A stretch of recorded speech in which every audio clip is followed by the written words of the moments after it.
নমস্কার। আজকের রান্নাঘরে আপনাদের স্বাগত জানিয়ে আজকের ভিডিওটি আমি শুরু করছি। আজকে বিটের একটা রেসিপি আমি আপনাদের সাথে শেয়ার করব। রেসিপিটা যেমন সহজ আর আজকের ভিডিওটা কিন্তু তেমনই ছোট্ট একটা ভিডিও। আপনাদের কাছে অনুরোধ রইল পুরো ভিডিওটা দেখার জন্য। তবে ভিডিওটা শুরু করার আগে বলে নিই, আজকের ভিডিওটা যদি আমার ভালো লাগে তাহলে অবশ্যই ভিডিওটা লাইক আর শেয়ার করবেন।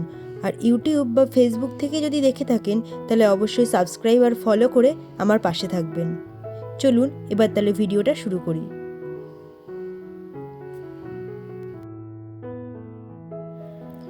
প্রথমে বিটগুলোকে আমি ছোট ছোট টুকরো করে কেটে নিয়েছি। এরপর কড়াইয়ের দিকে তেল দিয়ে আমি তেলের মধ্যে দিয়ে দিচ্ছি একটুখানি কালো জিরে, একটা কাঁচা লঙ্কাটা আমি মাঝখান থেকে ভেঙে দিয়েছি, আর দিয়ে দিচ্ছি 5 থেকে 6 কোয়া রসুন। এবার এগুলো একটুখানি আমি নেড়ে চেড়ে নেব। বিট দিয়ে এর আগে অনেক ধরনের সবজি আমরা খেয়েছি, কিন্তু আজকের এই রেসিপিটা একবার আপনারা এইভাবে বাড়িতে বানিয়ে দেখবেন, সত্যি খেতে কিন্তু খুব সুন্দর লাগে। এগুলো একটু নেড়ে চেড়ে নেওয়ার পরে আমি ওইগুলো দিয়ে দিচ্ছি মিক্সার গ্রাইন্ডারে। তার মধ্যে দিয়ে দেবো টুকরো করে নেওয়া বিটগুলো কিন্তু প্রথমে খুব ভালো করে আমি ধুয়েও নিয়েছি। এবার একটা পেস্ট আমি তৈরি করে নিচ্ছি।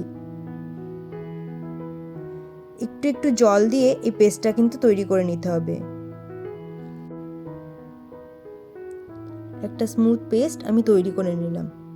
এরপর ওই কড়াইয়ের মধ্যে আরও একটু তেল দিয়ে আমি এবার ওই পেস্টটা দিয়ে কিছুক্ষণ সময় ধরে কিন্তু নাড়তে হবে।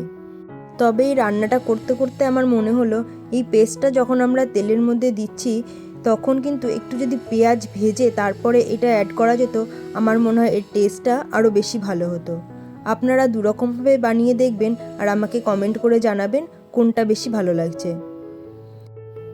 এরপর ওর মধ্যে আমি একটুখানি লবণ দিয়ে দিলাম। লবণটা আমি প্রথমে কম অবস্থাতে দিয়েছি, কেননা এটা শুকিয়ে অল্প হয়ে যাবে, তাই আমি লবণটা পরে আবার দেখে অ্যাড করব।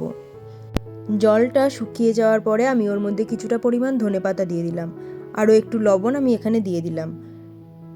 ব্যাস, জলটা শুকিয়ে গেলেই আজ এই বিট বাটার রেসিপিটা কিন্তু তৈরি হয়ে গেল। গরম ভাতে কিন্তু দুর্দান্ত লাগে খেতে। একবার বানিয়ে দেখবেন আর আমাকে কমেন্ট করে জানাবেন। আজকে তাহলে এত দূরই, দেখা হবে পরবর্তীকালে আবার একটা নতুন ভিডিওতে।